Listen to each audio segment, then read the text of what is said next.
कहते हैं किसी चीज के एक्सपेरिमेंट और किसी चीज की खोज करने वाले वैज्ञानिक बहुत स्वार्थी होते हैं। उन्हें ना तो अपनी फिक्र होती है ना ही अपने से जुड़े लोगों की।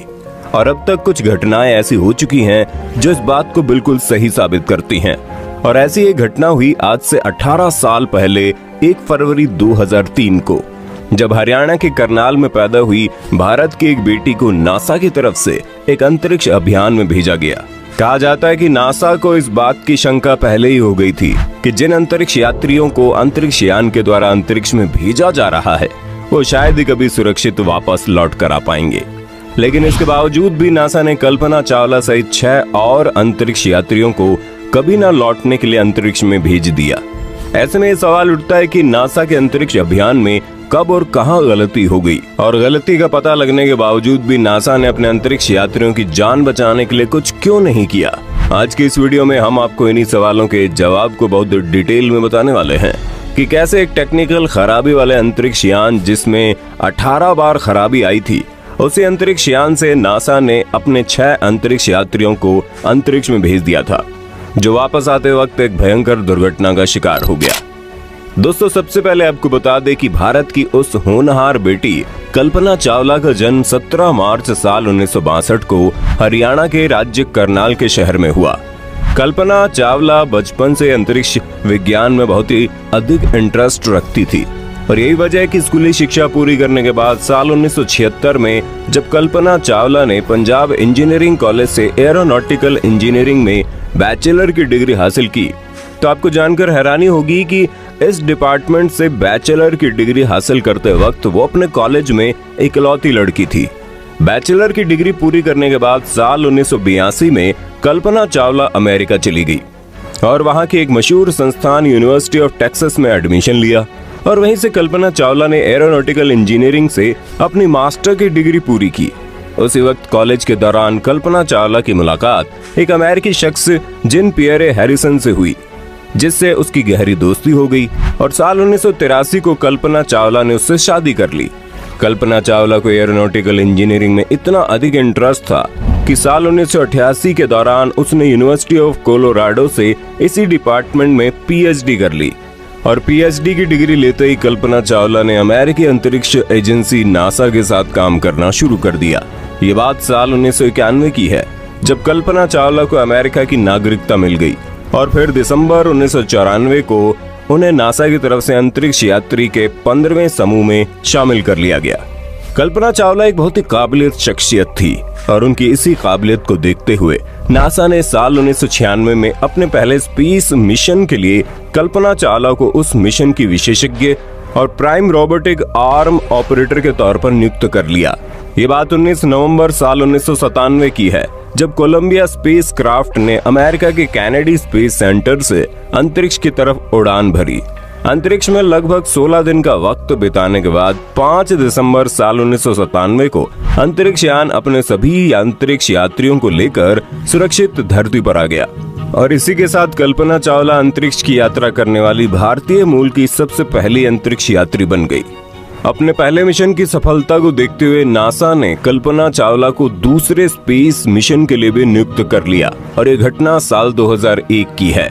नासा ने अपने इस मिशन का नाम STS-107 रखा और इस बार भी उसी अंतरिक्ष यान से अंतरिक्ष में जाना था जिस अंतरिक्ष यान से साल 1997 में कल्पना चावला अंतरिक्ष गई थी। आपको जानकर हैरानी होगी कि अंतरिक्ष यान में बार बार कोई न कोई गड़बड़ी आ जा रही थी, जिसकी वजह से लगभग 2 साल तक 18 बार लॉन्च के डेट को आगे बढ़ाया गया। लेकिन 18 बार अंतरिक्ष यान में आई कमियों को ठीक करने के बाद आखिरकार 16 जनवरी 2003 को वो दिन आ गया जब अंतरिक्ष यान कल्पना चावला सहित 6 अंतरिक्ष यात्रियों को अंतरिक्ष ले जाने के लिए तैयार हो गया। 16 जनवरी साल 2003 को सुबह के वक्त अमेरिका के कैनेडी स्पेस सेंटर से अंतरिक्ष यान ने अपनी 28वीं और आखिरी उड़ान भरी।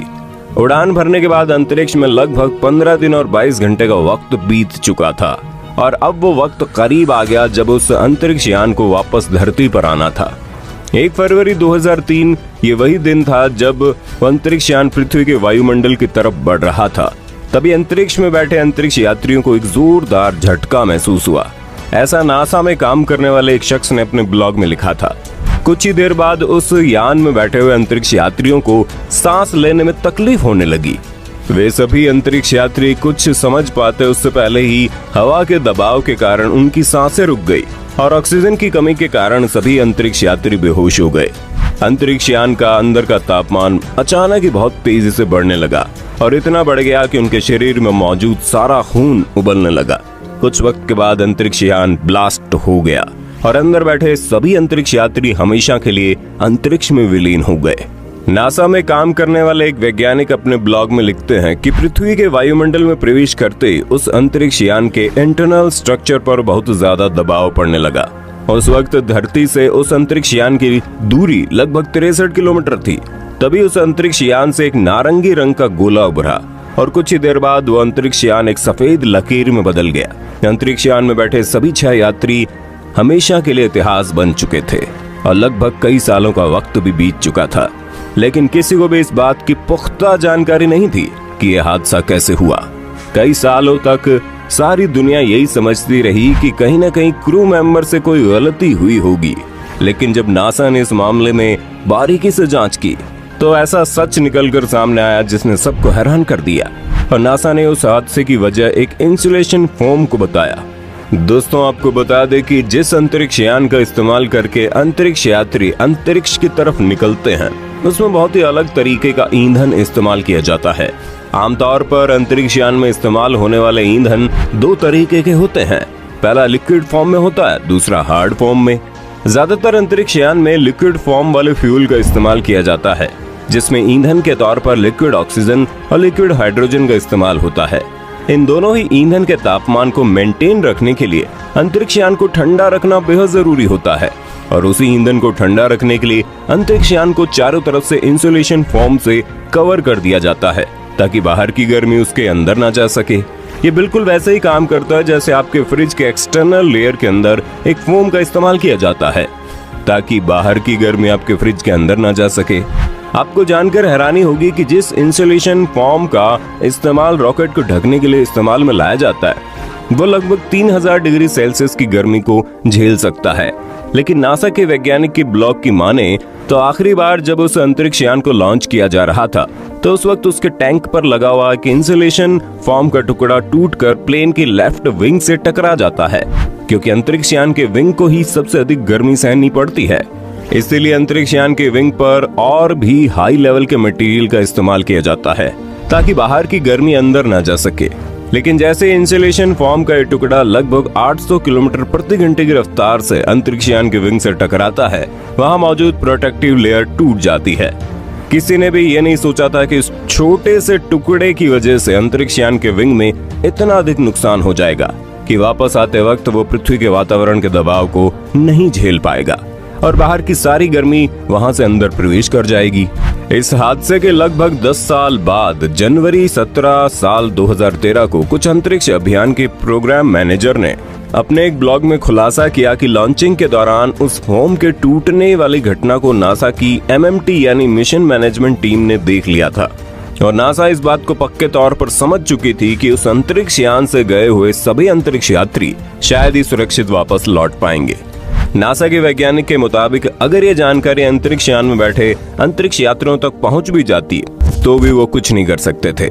इसके अलावा एक तर्क ये भी दिया जाता है कि नासा के वैज्ञानिक ये नहीं चाहते थे कि अंतरिक्ष यात्री ये सुनकर घबरा जाएं और अपनी जिंदगी के कुछ आखिरी दिन ये सोचकर गुजारें कि वो बहुत जल्द मरने वाले हैं।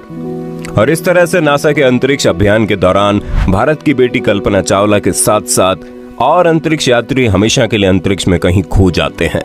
शायद वे अंतरिक्ष यात्री भी एक वक्त कल्पना की तरह आसमान में दिखने वाले तारों की तरह बनना चाहते होंगे और अंतरिक्ष एजेंसी नासा की एक गलती ने उन सभी अंतरिक्ष यात्रियों को हमेशा के लिए अंतरिक्ष का चमकता तारा बना दिया।